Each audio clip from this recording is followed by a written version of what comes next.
Hello everyone and welcome to Let's All Game. I'm your host Saino, and with me as always is Naylock. Hey there. It is August 18th, 2016, and we are here to bring you the news. Let's get right into it. There's a new Metal Gear game coming out by Konami, which I didn't know they were still making video games. I thought they were just doing a bunch of casino games now and stuff like that. But there is a new game. It was announced at Gamescom earlier this week, and it is called Metal Gear Survive. Now, this actually takes place immediately after Ground Zero. So it's literally in the, Metal Gear Solid 5 timeline, which I think is crazy. Now, there's like a little trailer here that you can see here, but holy crap, it's slated to come out in 2017 for PlayStation 4, Xbox One, and PC, but my mind is just blown by a new Metal Gear game coming out. What do you think? Oh, I mean, who's even working on it? Is it just whoever they got That's around? a great freaking question. Hideo Kojima's gone, right? They closed down LA Studio, which was responsible for Metal Gear Online. We have no idea who's working on it, to be frank with you. Like, they've not mentioned anything. Yeah, it's just, well, we got some people that are developers and are going to make another one since it's a cash cow. I don't know. Yeah, no, I mean, it's supposed to be... I guess. It's supposed to be a stealth co-op game. So I don't know if they just took the code that was already there and they're like, let's mod the crap out of this thing and make a few bucks. I don't know. So I was fiddling around with this and I made a new mode. It's like, I guess we're making a new Metal Gear Solid game. Okay. Yeah. I don't know. Just kind of a mod. Well, and it's, already taking place in one of the other games. Well, we'll just say it's the same timeline. Yeah, all right. It's like, that's how Counter-Strike started, so, if Valve can do it, we can do it too. We can do it backwards too. We can go from a huge game and then make it into a mod. Yeah, there you go. But yeah, so I'm just blown away that there's a new Metal Gear game coming out. I guess not excited. Is it at least for the end of 2017? They don't even say. It just says in 2017.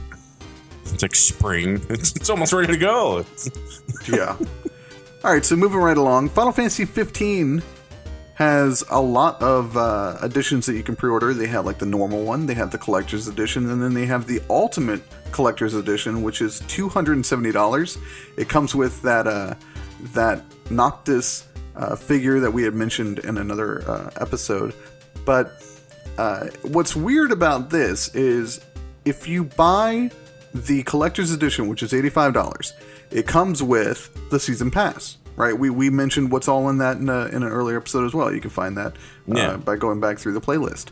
But if you buy the $270 Ultimate Collector's Edition, the season pass isn't included. Why? I don't know. Is there a reason given? There's no reason given. And now this is a little frustrating, right? Because you'd think we'd have noticed this earlier just by like looking at what comes in it, and they don't specify that it's there, right? But essentially, you're paying $300 for the full experience. Oh yeah, you would have to, in addition to getting the season pass, to get all the things, it would be $300. That's right. If you were getting the Ultimate Collector's Edition and you still wanted the Season Pass, you have to pay for it separately. And it's a little strange that they did that. I'm sure there's some kind of reason. Maybe it's there and it's just not stated. But I guess an omission seems more likely to me. I mean, why would they... that doesn't make any sense.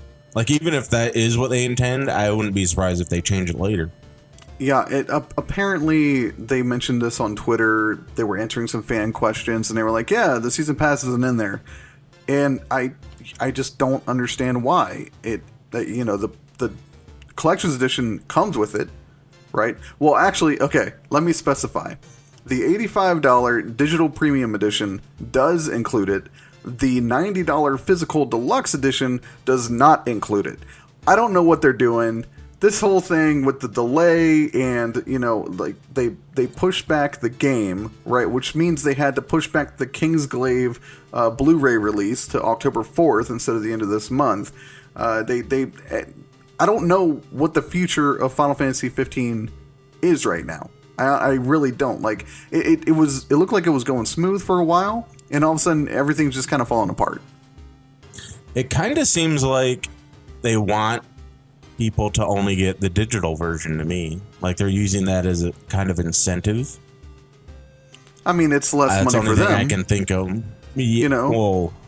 Well, I imagine the physical stuff has a much worse profit margin.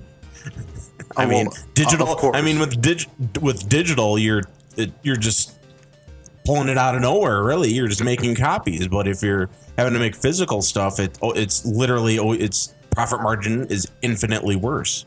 Technically, it costs something to make physical stuff and send out each one. So that's the only thing I could think of. You know what they're doing? They're taking the profit margin off of the physical edition and making that the season pass.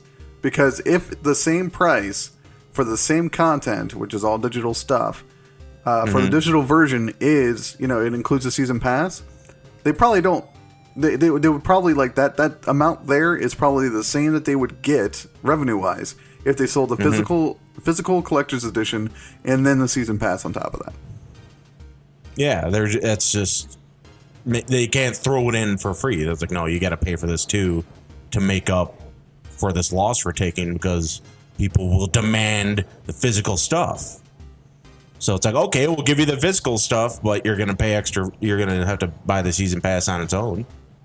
That's the only thing I can think of. I think they're starting to feel the pain with putting so much money and marketing into Final Fantasy 15. I mean, it's warranted, but all that it comes at a price. And so they're like, we can't include this season pass with this one. The thing is, they could have just as easily taken the digital version and made it that much cheaper and just said it doesn't come with the season pass. Well, no, so absolutely. That's why I think they're using that as incentive. Like they want more people. So even though the other ones cost more, they want more people to get the digital versions. So that's why they're throwing it in there. Yeah, like, well, I'm not. Get this one instead. I've already pre-ordered my physical copy. I got the physical hardcover strategy guide. I got the physical copy of the Kingsglaive movie. I like tangible objects. I don't like digital stuff, They hate you so much. You're the loyal customer they don't like. It's probably coming down to because, and I don't mean to stay on this topic for so long, but they pushed it back 2 months, right? If it were a digital only product, they wouldn't have had to. Because you would have to download it anyway to get it. The reason why you would push back a game to include a day one patch on the disc is so that you can have people play your game properly without having to download a patch, right? So if no one has, say it goes overseas, some person in the military, they don't have internet access and they want to play Final Fantasy 15, but they need that day one patch, they can't. So here, when the servers go down years from now and someone wants to play 15, they can without having to download a patch. Whereas with Tony Hawk Pro Skater 5, that trash heap of a game, even, later on when the servers go down, you could never play that game just in the state that it is when you get it in the box. All right, moving right along, we have Assassin's Creed. Now, a lot of people didn't really like Assassin's Creed. After 4, it was all kind of downhill, right? I don't know why. I liked Assassin's Creed Unity. I liked Assassin's Creed Syndicate. And, it looks like Ubisoft is releasing a collection, potentially. This isn't confirmed. Over at NeoGAF, they noticed an Assassin's Creed Ezio collection on some Korean ratings boards. Not to be confused, the Ezio trilogy did come out on PS3 a couple years ago, and I do have that. But this one is a little different since it's the Ezio collection. With the wording is slightly different. Obviously, it's similar, but it could be the same thing. Could be a translation thing because this is from a Korean ratings board. To take that what you will. But the next Assassin's Creed game is expected to be set in Egypt, and they think the title is going to be Assassin's Creed Empire. And man, that sounds freaking. Just hearing that it's going to be set in Egypt and Assassin's Creed Empire, that gets me so pumped. because Egypt is rife with assassins and like poisoning things. Like if I could get a game that had a mix of Witcher, Deus Ex, and Hitman, sign me up, man. Like that's what I want. Assassin's Creed has always been a little too much Prince of Persia for me, and if they could bring it back a little bit and change how it works, I think I'd be good for that. Unfortunately, you're more likely to lean more towards Prince of Persia if they're going to Egypt. They'd have to. That's what I'm saying. Like, if they do Assassin's Creed as it is in Egypt, it's just going to feel like Prince of Persia. Yeah. I mean, like, they even had an SEO costume in Prince of Persia, like just the flat title Prince of Persia, the newer release one.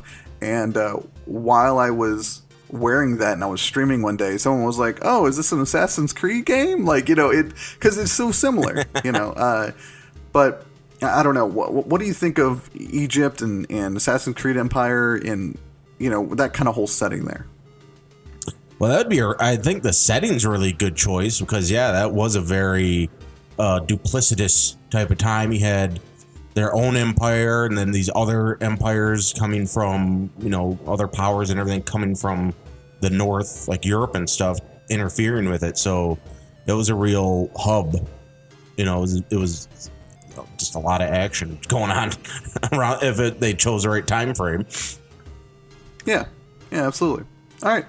So on to our last news story here. It's more about Xbox Scorpio. And Microsoft kind of says that they think it's the end of console generations. Now, we were talking yesterday about you didn't really understand the console, micro upgrade, right? Yeah. So here's what Microsoft says on it, and maybe it'll change your perspective on it. So they say, and I quote, "For us, we think the future is without console generations. We think that the ability to build a library, a community, to be able to iterate with the hardware, we're making a pretty big bet on that with Project Scorpio. We're basically saying this isn't a new generation. Everything you have continues forward and it works. We think of this as a family of devices." He goes on to say, "We're going to learn from this. We're going to see how far it goes. So far, I'd say based on the reaction, there appears to be a lot of demand and interest around Project Scorpio, and we think it's going to be a pretty big success. If the games and the content deliver, which I think they will do, I think it will change the way we think about the future of console gaming." He continues to finish, I think the really important thing for people to understand is the nut we've tried to crack here by ensuring we hit hardware innovation at the same time we ensure compatibility. The term of an upgrade is gone. We are wiping out those generational boundaries. As a gamer, it's pretty cool, because then I know the games I buy and play today and the controllers I use today are going to work on that machine of tomorrow, and that's the real major step. Change. End quote. I still don't get it. It sounds like a lot of double talk. He's just talking about backwards compatibility. Unless he's going to say, we come out with a new console that has new games and it'll work on the old consoles. Otherwise, that's what they're saying. Well, indefinitely, I don't ever need to upgrade again. They're trying to think like, okay, from here on out, every system we make is going to be playing every game that we make. And so, like, 15 years from now, the hardware might be different, but, you'll be able to play all the games. Now, the thing is that I don't get at all, right? I understand that aspect of it. That's great, that's cool, that's wonderful. I don't understand how you're going to keep those games playable on the old hardware. Because that's what they're talking about, right? They're like, Xbox One can play everything Xbox One S plays, can play everything that Project Scorpio plays. And there's no exclusive games for Scorpio. Yeah, but that's not going to happen. That's the idea that they're going to somehow keep that going, because the Windows OS analogy really doesn't work because you're not talking about the hardware. Everyone has been having to upgrade hardware on PCs for gaming. No one's using their Voodoo 3DX video card playing Far Cry. It's just not viable. I know. I'm trying to play devil's advocate here, and I don't see it. It's this double talk of this generational thing. All it is. They're talking about. They're trying to pump up that they're gonna be more backwards compatible. Okay, answer me, if you can answer this question for me. Like, imagine you work for them, okay? Answer this question for me. If I don't care about VR, why should I get a Project Scorpio?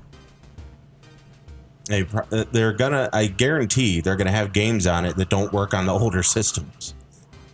They can say whatever they want, but I guarantee that's what's gonna happen. It would have to. I can guarantee you, like, Sony's going to come out with the PlayStation Neo, right? Which is an incremental upgrade to the PlayStation 4, a nice one at that, right?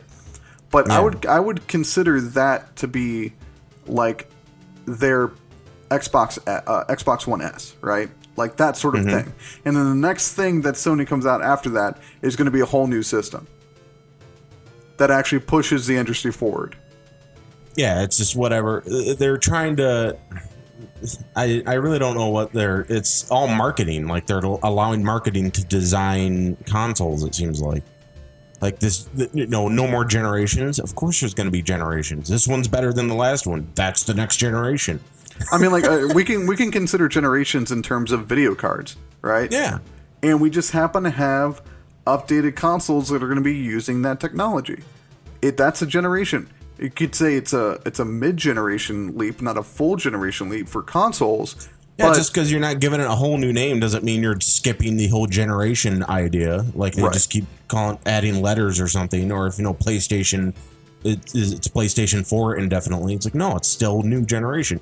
And on top of that, that's all they're selling is what PCs do, which is I'm just not upgrading. And like, well, you can play this newer game. It'll work better if you get a new video card, but you can still technically play it with your old video card. Yeah, we'll just lower the resolution and turn down all the settings and no shadows, and yeah, you can play it about 15 frames a second. Yeah, and it's even easier because it's consoles. Like, yeah, we can make this game. It's just they're just porting it, but it's like a really small port. It's like, okay, turn this down, turn this down, turn this down. Okay, now the older console just before this one can handle the game. When the PlayStation 4 first came out and they really, how they release games on both of them. There's a game comes out, it's on the 3 and the 4, like Destiny. But it doesn't mean there's no new generation just because it came out on both of them. Yeah, it's just marketing. Yeah, no, and you're absolutely right. It's there are generations there. I do want to point out though, the Xbox One S is what that console should have been when it first came out. And then now I don't understand what Project Scorpio is going to be. I really wish they could have talked about it at E3.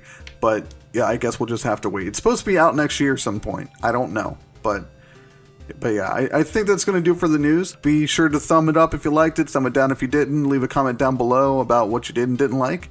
And we're Let's All Game. For Naylock, I'm Sayano. Thank you for watching, and we'll see you tomorrow. Have a good one.